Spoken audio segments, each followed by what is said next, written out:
नमस्कार, मी मानसी राऊत.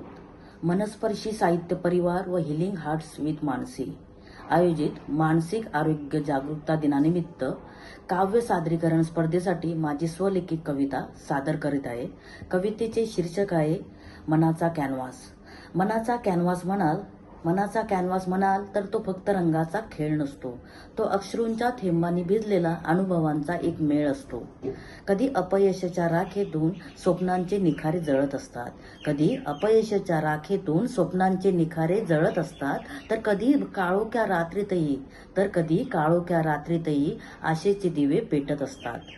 मनात दडलेले वादळ चेहऱ्यावर हसू बनून फिरते.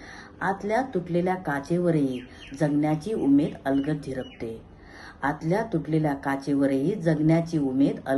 झिरपते. कितीदा शब्द हरवतात, भावनांना मिळत नाही वाट. पण मनाच्या कॅनव्हासवरची वेदना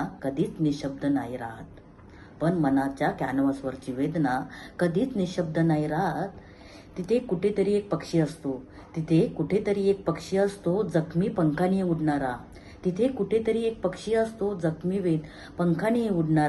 अंधाराच्या दरीत उभा राहून स्वतःसाठी सूर्य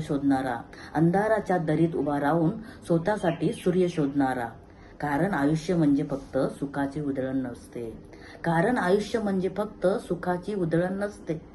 दुःखाच्या गडद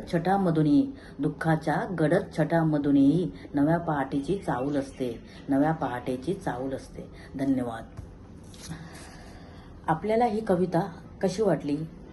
आवडली असल्यास लाईक, कमेंट करा आणि चॅनेलला सबस्क्राईब करायला विसरू नका. धन्यवाद.